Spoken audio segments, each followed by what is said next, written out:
ईश्वर की प्राप्ति के लिए वस्तु, व्यक्ति और क्रिया, ये तीनों के भोग से निकलकर ईश्वर को जानने का प्रयास करना।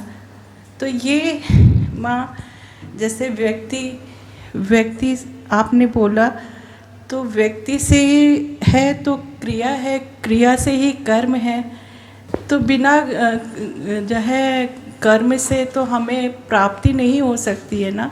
और ये वस्तु को भी हम समझना चाहेंगे, क्योंकि व्यक्ति से के अंतर्गत ही ये वस्तु और क्रिया, ये तीनों चीज़ें हैं। तो अगर हम इनके भोग से निकल जाएंगे तो बिना कर्म के हम कैसे मतलब अच्छे और बुरे कर्म जो होते हैं, तो वो तो कर्मों से ही होते, क्रिया करने से ही कर्म होते हैं, उसी का भोग भोगना पड़ता है। जैसे शुभ अशुभ जो भी है, तो वो सारी चीज़ें को हम कैसे समझने का प्रयास करें। और दूसरा क्वेश्चन ये था कि वाकई में मृत्यु होती है, जैसे लोग कहते हैं मृत्यु लोक है और मृत्यु होती है, इंसान जाता है। तो एक बार आपने बताया था कि ये तो शरीर नहीं, ये तो आकार है उसको, क्योंकि पंच भौतिक शरीर जो है, पंच तत्व, वो तो उसमें जैसे मतलब वो तो उसी में मिल जाता है, फिर मृत्यु किसकी हुई, ये समझना चाहेंगे। व्यक्ति से ही वस्तु और क्रिया उत्पन्न होती है। That is a beautiful question. मुझे बड़ा पसंद आया ये क्वेश्चन कि हाँ, you are thinking about it, इसलिए तुमको ये बात समझ में आई। तो दिस इज़ ट्रू, व्यक्ति से ही वस्तु और क्रिया उत्पन्न होती है। अब इस बात को हम और गहराई में लेके जाएं तो व्यक्ति कौन? व्यक्ति हम किसको कह रहे हैं? जो 5 इंद्रियां, पंचकोश इससे बना है, और 5 ज्ञानेंद्रियां, 5 कर्मेंद्रियां, मन, बुद्धि, चित्त, अहंकार, इससे जो बना है 19 इसके एलिमेंट्स होते हैं, जिससे ये व्यक्ति मतलब प्रगट, अव्यक्त से व्यक्त हुआ विद दीज 19 एलिमेंट्स। तो इंद्रियां हुई ना, इंद्रियां हैं 5 इंद्रियां जिनसे वो ग्रहण कर रहा है। अब वस्तु और क्रिया कैसे उत्पन्न हो रही है कि 5 ज्ञानेंद्रियों से तुम किसी वस्तु को देख रहे हो, छू रहे हो, समझ रहे हो, 5 अपने आँख नाक कान से देख रहे, समझ रहे हैं ना। और क्रिया किससे कर रहे हैं? 5 कर्म इंद्रियों से हम क्रिया कर रहे हैं कि जैसे मैंने हाथ उठाया, ये इसको उठाया, तो ये क्रिया हुई।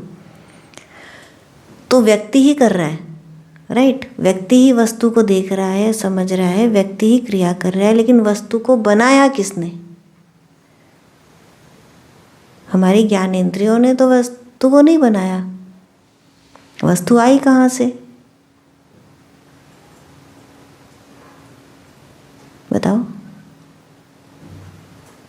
कोई भी वस्तु, सपोज ये कर्टेन ही है, कुछ भी है, कुछ, और कर्टेन ही क्यों, हम नदी नाला पहाड़ भी ले लें जिनको हम प्राकृतिक मानते हैं, इनको तो हम कह सकते हैं कि मनुष्य ने बनाया। लेकिन जो नदी नाले पहाड़ है उनको तो भगवान ने बनाया, हम मानते हैं ना कि प्राकृतिक है। तो वो कहाँ से आई? वो व्यक्ति के अंदर नहीं है। व्यक्ति उसको केवल देख रहा है, सुन रहा है, स्पर्श कर रहा है ना, पर नहीं, व्यक्ति के अंदर ही है।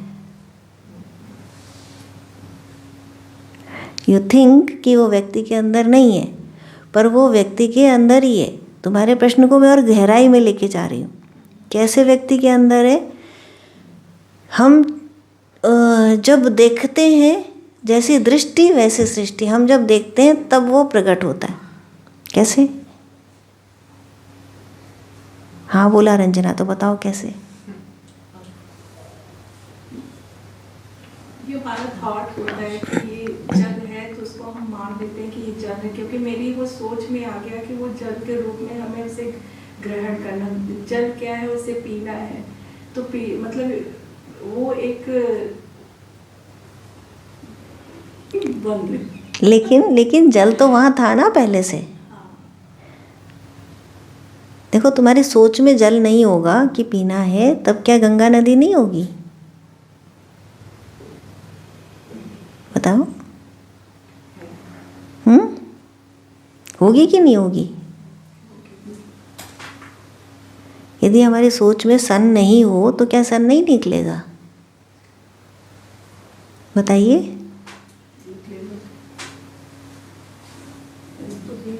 हाँ वो नहीं, हाँ वो सृष्टि के, वो पूरी सृष्टि है, जैसे है यूनिवर्सल चीजें हैं, जो सूर्य है, जल है, क्षितिजल, पावक, गगन, सभी।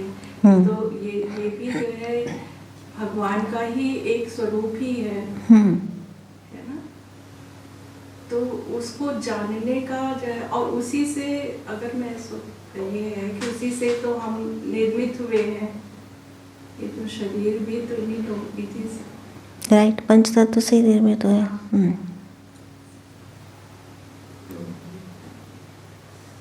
तो ये पंच बोलो। भौतिक शरीर ही ये अपने आप को फिर मैं क्या समझूं, अपने आप को फिर मैं क्या समझूं। व्यक्ति की जो बात हो रही है, हाँ व्यक्ति की बात हो रही है। हाँ, तो व्यक्ति तो पंच भौतिक शरीर है, तो वो ईश्वर ही, और जो आत्मा है वो हमारा जो प्राण है, वो भी हमारे, इसको जो है आत्म तत्व दिया गया, वो हमारे ईश्वर ही है, जो उन्होंने हमारे इस शरीर की रचना की है। देखो देखो देखो, जाते जाते सूक्ष्म की पकड़ करते करते फिर बिखर गई। यही बहुत कंफ्यूजन चल रहा था वहाँ। इतनी जल्दी बात समझ में आएगी नहीं रंजना, लेकिन it's good that you are thinking about it, बहुत अच्छी बात है। तो ये नदी नाले पहाड़ बाहर हैं, जैसे नमिता ने कहा कि सूर्य तो है ही, हम देख रहे हैं या नहीं देख रहे, वो तो है ही है, बट नो, नहीं है। कैसे?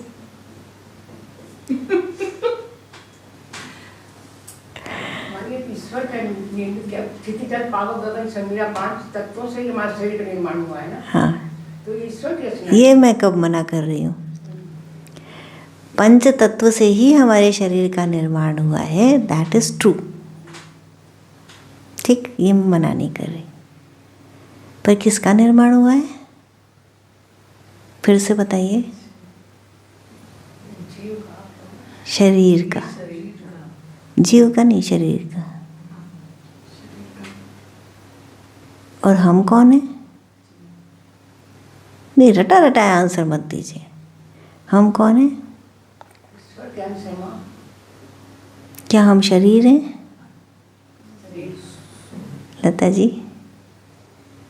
शरीर तो मान नहीं है कि शरीर तो मिथ्या है, ये तो खत्म होने वाला है। नहीं, मिथ्या है कि नहीं है, लेकिन ये तो पता है कि ये मिट जाना है, ये तो सबको पता है ना कि एक दिन इसमें आग लग जाएगी और खत्म, काम खत्म। तो बताइए, अभी मैंने कहा कि सन, नमिता ने कहा कि वो तो है, और मैंने कहा वो नहीं है। अब आप लोग कह रहे हैं कि पंच तत्वों से हमारा शरीर बना है, तो वो तो है ही है बाहर, और पंच तत्वों में से एक शायद सन है कि नहीं? नहीं है, पंच तत्वों में से एक अग्नि है ना। अग्नि का पर्याय तेज कह लीजिए, हम उसको सन को मान लें, तो ब्लॉक हो गया। जिस ब्लॉक से मंजिल बनी है वो ब्लॉक, ब्रिक जैसे ईंटें है ना, ईंटों से भवन बनता है, तो 5 ईंटें हैं ये, उसमें से एक हो गया। पर आप भवन की बात कर रहे हैं या अपनी बात कर रहे हैं? तो फिर आप में तत्व, पंच तत्व कहाँ है?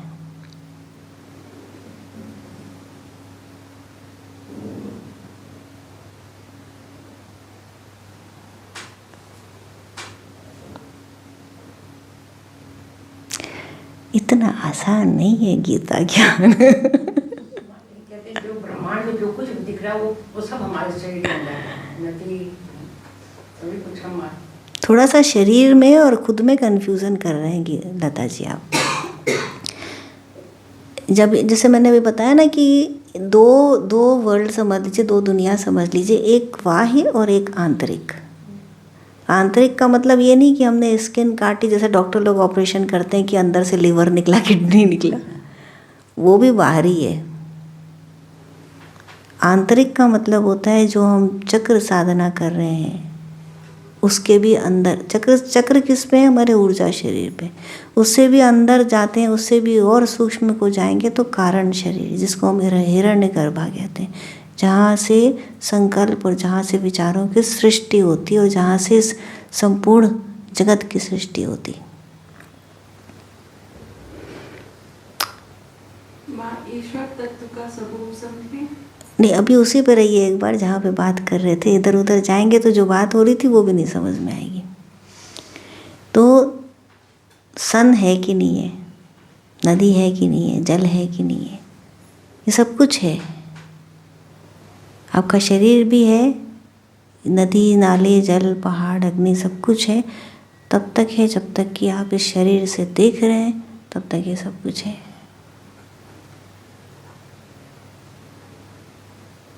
आपका शरीर पंच तत्व से बना है, पंच तत्व के अंदर ये क्रियाएं कर रहा है। ये वस्तु व्यक्ति क्रिया सब कुछ पंच तत्व के अंदर है, उसी के अंदर जन्म ले रही है, उसी के अंदर उसकी मृत्यु हो रही है। ये सब कुछ जो आप देख रहे हैं, जो आप सोच रहे हैं, जिसकी आप कल्पना कर सकते हैं, सब कुछ पंच तत्व से बना है। पर आत्मा, जो चेतना, जो आत्मा है, वो इस सब से परे है। And that is you or me.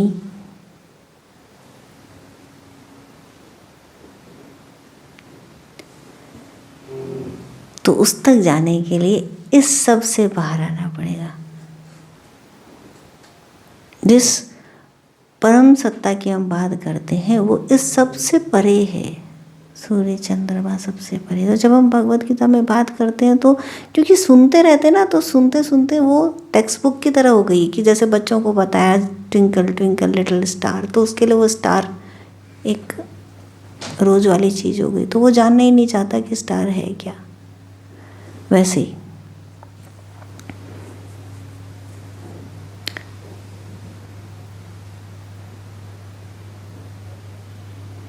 तो गुड दैट यू आस्क्ड, आपने सोचा, उसके बारे में जानना चाहा।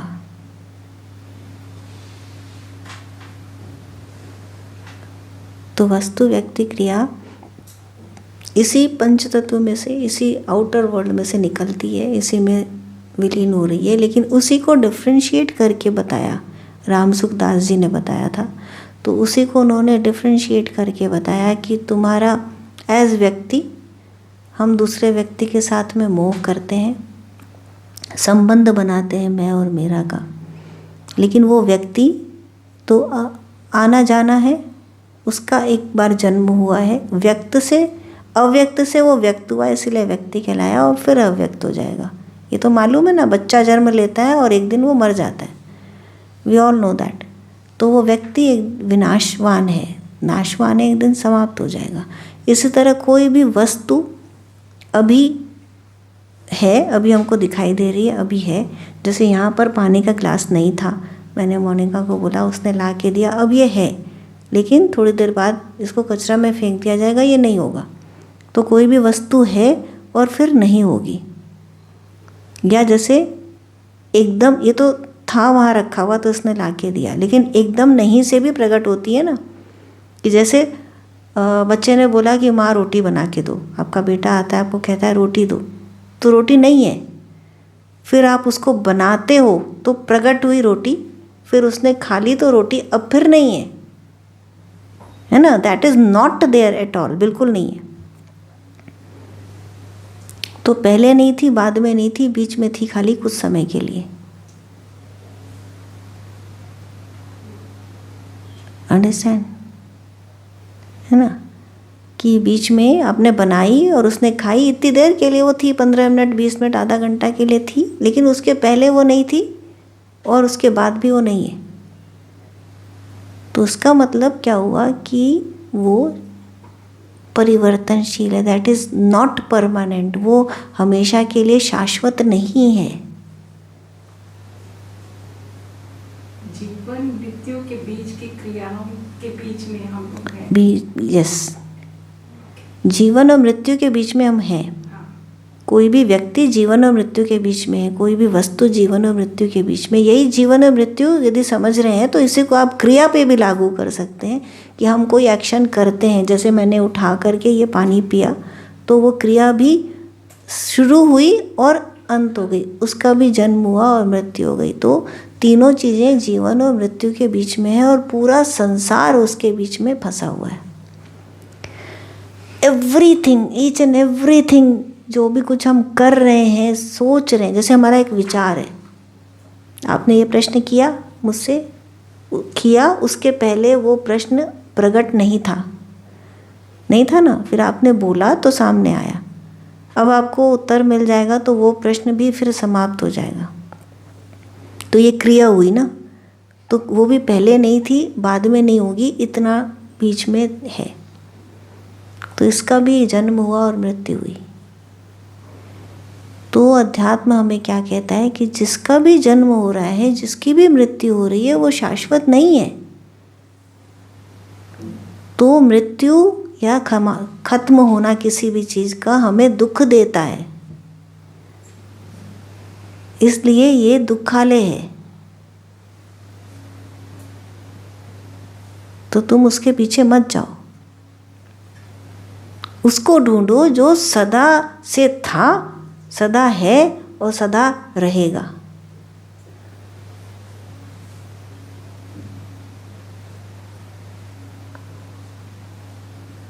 क्योंकि ये तो एक होने और ना होने का क्रम है, जिसको हम जीवन और मृत्यु कहते हैं। और अदरवाइज भी यदि है और हमको ना मिली,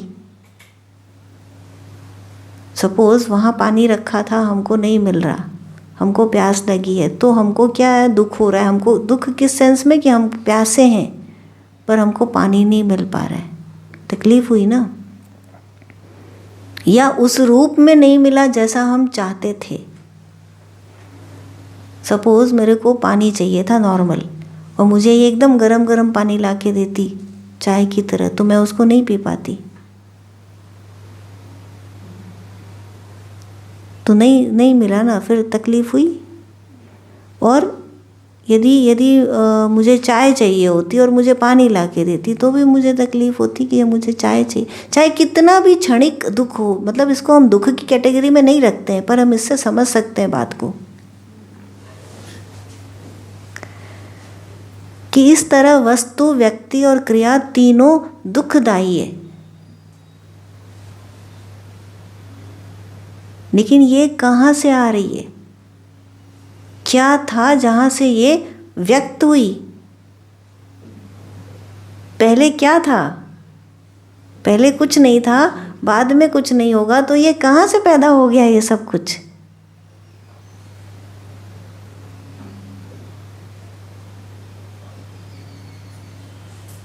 The moment you understand this, Ranjana, भगवान का एक श्लोक है, मात्रा स्पर्शास्तु कौन्तेय शीतोष्ण सुख दुखदा। आगमा आने और जाने वाले हैं ये। आगमा पायनो नित्या तीन दीक्षत्व धनंजय। कि हमारे इंद्रियों के स्पर्श से ये प्रकट होता है। वस्तुओं के अंदर गुण धर्म, अब जाने तो वो ज़्यादा हो जाएगा, but you understand this much. और बताओ, तो हमारे इंद्रियों के स्पर्श से वो प्रकट होती है। जैसे अभी बताया ना कि अप्रगट था पहले, फिर बाद में भी अप्रगट है, तो बीच में क्यों प्रकट हुआ?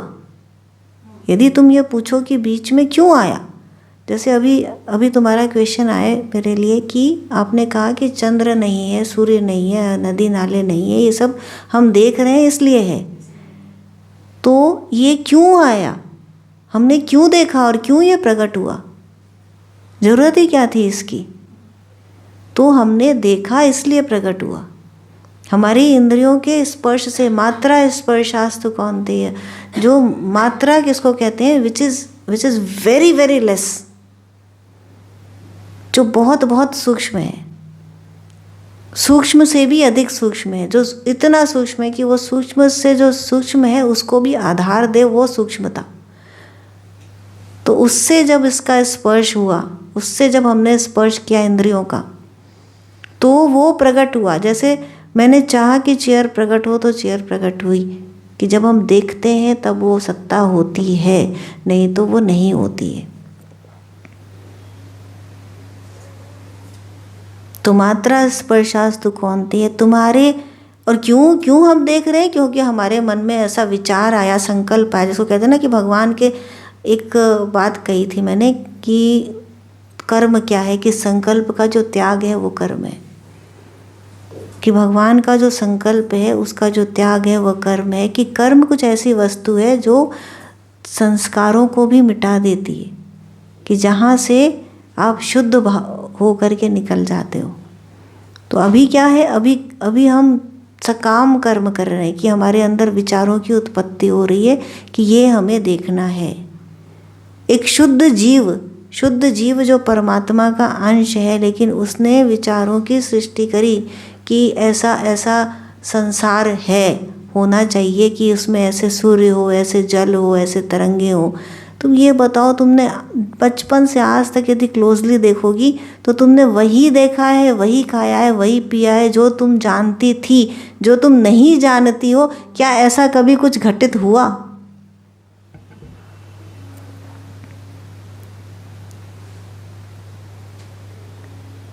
हम बाह्य उससे, मंगल ग्रह से, उससे आए हुए जीवों की भी बात करते हैं, एलियंस की, उसको भी कल्पना हम अपने तरीके से ही करते हैं।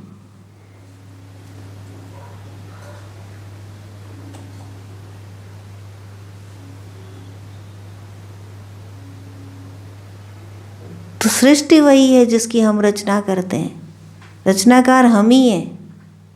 I am the one who is doer.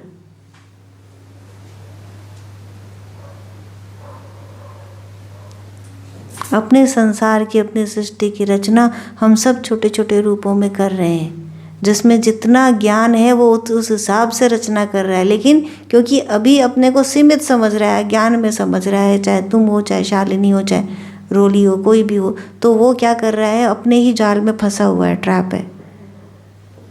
अपने माइंड पावर का इस्तेमाल वो अपने लिए गलत संसार की रचना में कर रहा है।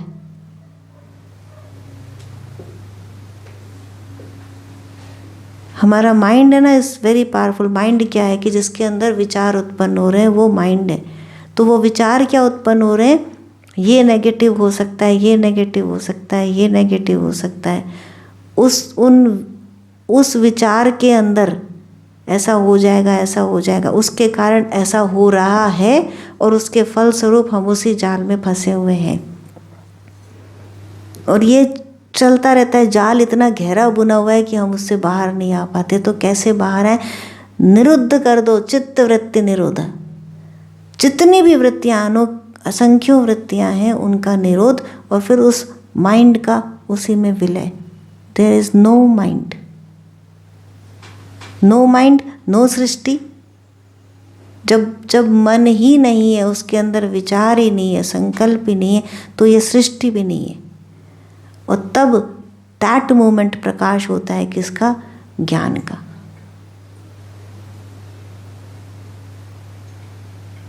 That is the moment you have darshan, and then it merges. तो आरंभ और अंत ही जन्म और मृत्यु है। तुम्हारा जो प्रश्न तीसरा था, मृत्यु क्या है, तो इसी को हम मृत्यु कहते हैं। बट वो हमारा जो मृत्यु के लिए हमारा जो सोच है और जो एक्चुअली है, उसमें फ़र्क है। जो आध्यात्मिक दृष्टिकोण जो अभी मैंने बताया, उसमें क्या है कि जो नहीं था लेकिन प्रकट हुआ और फिर चला गया, अब भी नहीं है, तो पहले भी नहीं था, अब भी नहीं है। ये टेबल यहाँ भी नहीं है, यहाँ भी नहीं है, सिर्फ इतनी दूर है। इसी तरह काल के अंदर कि पहले भी नहीं थी, बाद में भी नहीं थी, सिर्फ इतने टाइम पीरियड के अंदर वो चीज़ थी। लेकिन हमने क्या कहा उसका, कि उसका जन्म है और उसकी मृत्यु है। पर ये तो अजीब सी बात हुई ना कि इतने पूरे में नहीं थी, इतने पूरे में नहीं थी, केवल फॉर फ्यू समय के बहुत थोड़े से हिस्से में वो चीज़ थी।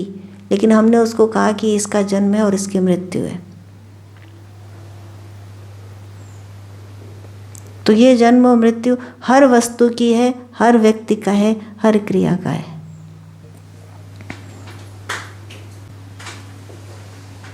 इससे पार पाने के लिए केवल इससे डिटैच होकर पार पाया जा सकता है। तुम सोचो कि घर छोड़ के हम संन्यास ले लें, तो नहीं, वहाँ भी वस्तु, व्यक्ति और क्रिया वहाँ भी है। तो क्या करें फिर?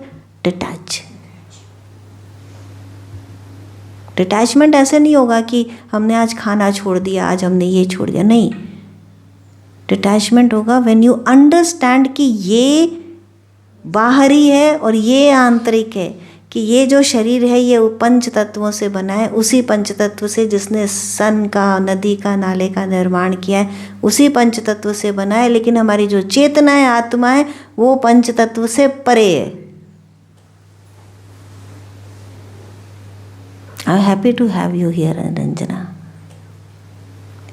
बट अभी बहुत दूर जाना है।